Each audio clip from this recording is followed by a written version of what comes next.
சென்னை கூடுவாஞ்சேரியில் உள்ள எஸ்ஆர்எம் பள்ளியில் பயிலும் மாணவர்களுக்கு நெகிழியின் பாதிப்பு குறித்து விழிப்புணர்வு ஏற்படுத்தப்பட்டது. இந்நிகழ்ச்சியில் மாசில்லா தமிழ்நாடு இயக்கத்தின் குழுவைச் சேர்ந்தவர், பள்ளி தாளாளர் உள்ளிட்டோர் கலந்து கொண்டனர். நடனம், இசை, நாடகம் உள்ளிட்டவற்றின் மூலம் பள்ளி மாணவர்கள் மத்தியில் நெகிழியின் பாதிப்புகள் குறித்து விழிப்புணர்வு உருவாக்கப்பட்டது. இந்த நிகழ்ச்சியை பொறுத்த வரைக்கும் பார்த்தீங்கன்னா, இது வரைக்கும் அந்த முதல் நிகழ்ச்சியிலேருந்து இன்னைக்கு வரைக்கும் 15 லட்சம் மாணவர்கள் உறுதிமொழியை எடுத்திருக்கிறாங்க. அப்போ அதுலேருந்தே பிள்ளைங்களுடைய ஆர்வம் எப்படி இருக்குன்றது நம்ம கணிக்க முடியும். பிள்ளைங்களுடைய ஆர்வம் அதிகமாக இருக்கிறதுனால தான் இன்றைக்கி நம்ம சர்வதேச அளவில் இந்த NGTM கான்க்ளேவ் அப்படிங்கிற ஒரு மிகப்பெரிய ஒரு முதல் படியை எடுத்து வச்சிருக்கிறோம். அது இந்த நிகழ்ச்சி நடப்பதற்கு மிக முக்கியமான காரணமே பிள்ளைங்களுடைய ஆர்வம், பிள்ளைங்களுடைய எழுச்சியும்.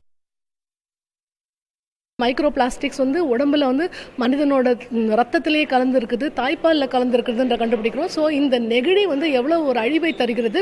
இந்த அழிவுக்கான விழிப்புணர்வு மாணவர்களிடையே சேர்த்தாதான் வரக்கூடிய வருங்கால மக்களுக்கு இதை பற்றிய விழிப்புணர்வு வரும்.